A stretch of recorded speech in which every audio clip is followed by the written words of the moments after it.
কুড়িগ্রামে ব্রহ্মপুত্র নদের আগ্রাসী ভাঙ্গনে বিলীন হচ্ছে ঘরবাড়ি, ফসলি জমি, গাছপালা ও শিক্ষা প্রতিষ্ঠান। ভাঙ্গনের মুখে পড়েছে কয়েকটি গ্রাম ও বিভিন্ন স্থাপনা। ভাঙ্গন রোধে জরুরি ব্যবস্থা গ্রহণের দাবিতে মানববন্ধন করেছে এলাকাবাসী। আজ মঙ্গলবার দুপুরে কুড়িগ্রাম প্রেস ক্লাবের সামনে খিলাফত মজলিসের সহযোগিতায় মানববন্ধনে অংশ নেয় সদর উপজেলার চর গোবিন্দপুর পূর্ব আজিদপাড়ার এলাকাবাসী। মানববন্ধনে বক্তব্য দেন মাওলানা কাজী নুরুজ্জামান, মাওলানা শহীদুল ইসলাম, আসাদুজ্জামান রাজু, আলী হাসান, মাওলানা আতাউর রহমান ও নূর নবী।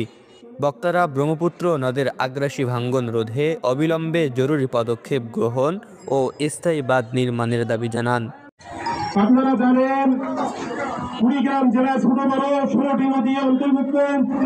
এই কুড়িগ্রাম জেলার মধ্য দিয়ে প্রবাহিত, তার মধ্যে ব্রহ্মপুত্র, ঝর্ণা ও তিস্তা মোটামুটি বড় নদী। এই পাঁচগাছি ইউনিয়নের দক্ষিণ পূর্ব এলাকা গোবিন্দপুর মৌজা।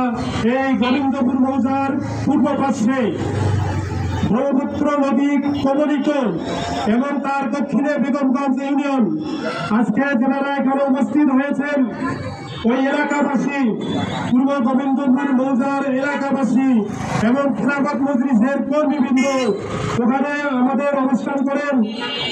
ওই পাঁচগাছি ইউনিয়নের সাধারণ সম্পাদক আলী হোসেন ভাই, ওনারও বাড়ি ওই পূর্ব গোবিন্দপুর এলাকায়।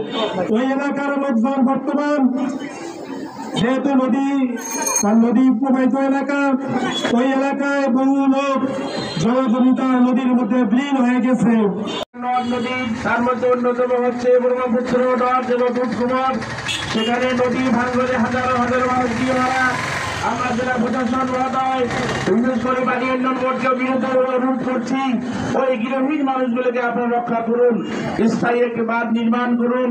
আমরা যারা এখানে দাঁড়িয়েছে তারা আজকে মঙ্গল কবলিত হয়ে যাচ্ছে, তারা কিন্তু আপনাদের কাছে কোনো ত্রাণ চাচ্ছে না।